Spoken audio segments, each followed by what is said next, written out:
Go right down the spread there. Credit really simply is, what are the credit scores of all of the borrowers who are going to be on the loan?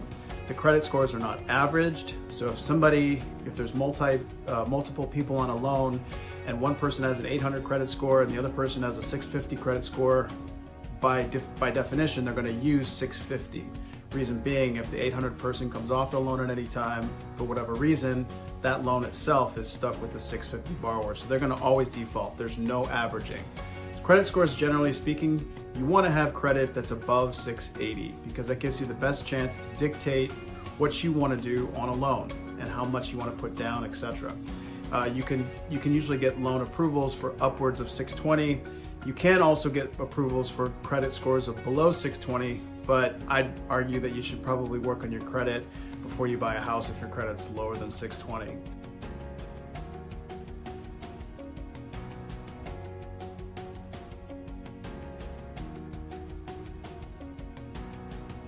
$740 or higher is a premium score. We take from all three bureaus. You don't do anything with that. You just check authorization when you do an application to do credit, and we get it. It's not the same as Credit Karma. That is a different deal. Credit Karma has their own scores. Mortgage applications have an entirely different score, so don't think that they're the same. Okay, let's move on to assets. Assets are really simply, where is the money going to come from for down payment and closing costs? So usually what you'd like to do is you'd like to know what's in liquid checking and liquid savings accounts, this is your bank accounts, and then what you have in retirement, both IRA and 401k. 401ks, some people don't know this, but you can do a loan to yourself without penalty from your 401k for the purpose of buying a primary residence, and that is getting to be more of a popular option for people. And finally, you can get a gift from family. That happens on about a quarter of the purchases for first-time home buyers are getting some sort of gift from family members. So you can do that as well. But that's what you do on assets. Debt is really simply coming back to your credit report. What do you have for debt? Do you have student loans? Do you have a car note? Do you have a current mortgage? Have you co-signed for anybody else? Is that showing up on your credit report? So we take into account all of those things when we look at how much debt somebody has in their credit report. Just know this, it's way better to have more in assets than it is to have less debt. We'd much prefer that somebody has, so let's say $20,000 in their bank account and $10,000 in credit card debt versus $10,000 in assets and no credit card debt. I know it's weird to think about, but on the credit card debt, we're going to count the minimum payments. So for the purpose of buying, you want to have more in cash and you do try to reduce your debt. So anyway, that's debt. The last section is income. And income really simply is, how do you make your money? Is it salary? Is it hourly, which is different than salary? Is it commission income? Is it bonus income? Is it 1099 income? Are you self-employed? That's that category. So everybody's going to be different there, and just know that you can't count somebody's income unless they're on the loan. So if they got bad credit but great income, everything is in the pool. Everybody in the pool. Everybody's coming in. Everything's coming with credit and income. So you can't count somebody's income who's not on the loan. Okay, so that's the 4 areas of the loan approval process.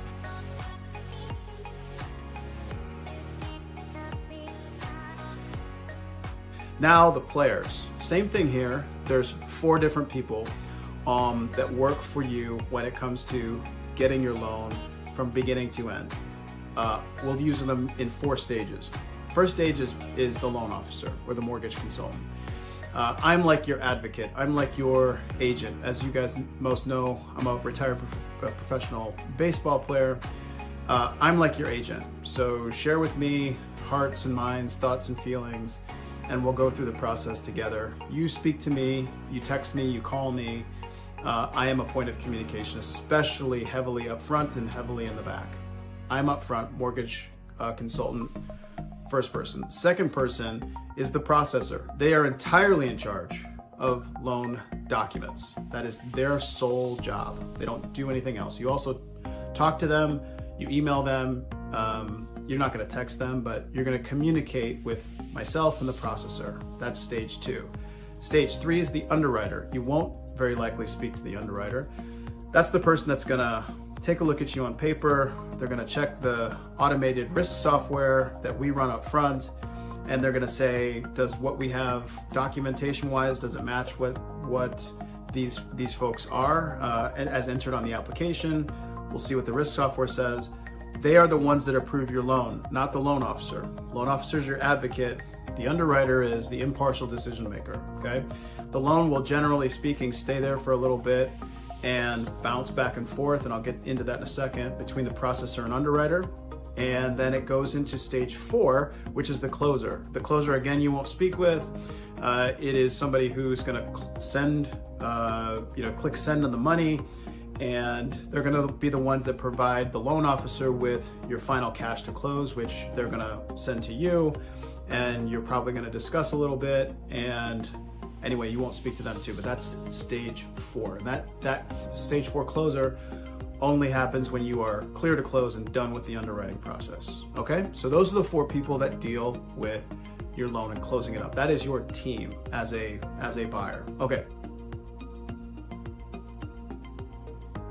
Contract to close. So let's say you sign an agreement and you make an offer and it gets accepted. Okay, so now you've got an accepted offer, you get a contract. Great. Okay, what's the next step? Next step is you're going to go into attorney review. We're in Illinois, so we've got an attorney review period.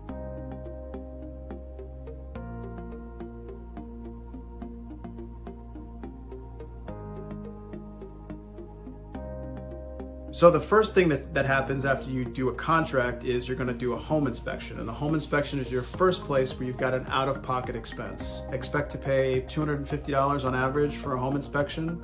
And they're gonna go through the home and they're gonna tell you where you at in terms of the cosmetics and the foundation. It's not gonna do a value of the property, that's different, that's an appraisal, that's different. But the home inspection is an upfront look at, should we continue to look at this house? Let's hear what the home inspector has to say. They'll generate a report which you keep and don't send to the lender. All the lender really wants to know, what we want to know is, are you still going to go forward with the house? Yes or no? And if the answer is yes, then we'll proceed, okay? So once you've done the home inspection, that's when we'll put in the address into our file. That'll create a whole bunch of regulatory timing things to go off. Picture a factory floor with everybody running all over the place with the sirens blaring. That's what's happening when you put the address into a loan file. And we'll send you disclosures, which you click through an e-sign, and then we move you over into processing. At the same time, we're gonna order an appraisal, which is required by lenders in order to buy a property.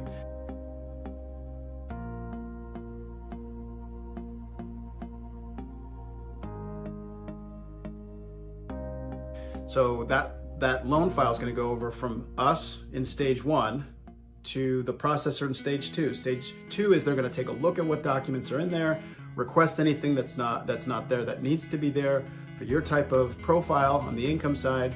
If they've got enough, they're going to take your loan file and pass it into stage 3 and get into line to be underwritten. After that, it'll come out with an approval or with some extra questions.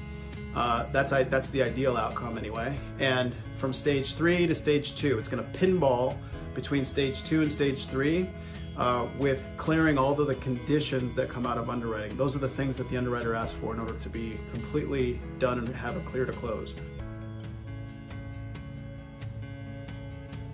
Once there are no more conditions to clear, it's all clear, you are clear to close. It goes from stage 3 to stage 4, and the closer on the lending side is going to reach out to the title company, which is the referee for the transaction, and the title company and our closer are going to essentially take the same set of numbers. They're going to turn their backs to each other, they're going to figure their numbers and figures, they're going to turn back to each other, and they're going to say, what did you get? And they need to match to the penny. Once they do that settlement procedure, they'll have a settled closing package. That settled closing package goes from the lender to the title company to later close your transaction.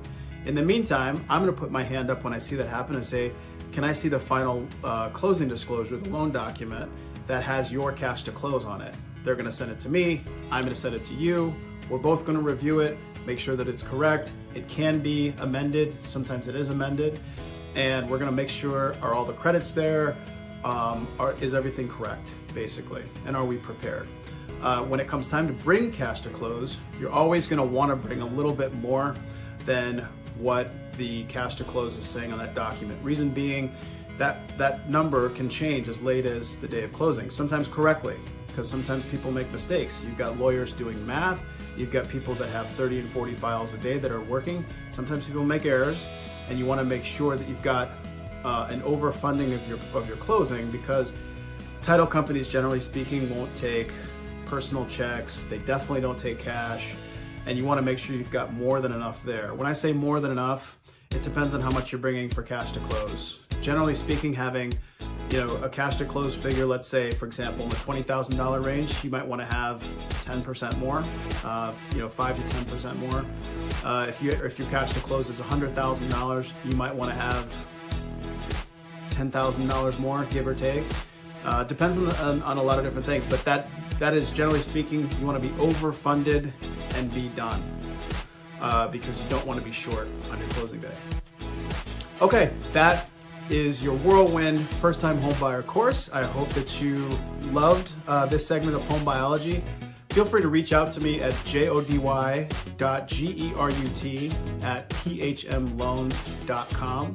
You can also submit an application to me by going to www.jodyggerut.com, so just jodygerut.com. It'll bring you to a Prosperity Home Mortgage page with me on it and Chicago skyline in the background. Click apply now, and it rolls from there. It's not a downloadable PDF, it just rolls online. It flows from one place to the other. Thank you so much. If you want to get a hold of me, 630-302-2700, call or text, and I look forward to hearing from you. Take care.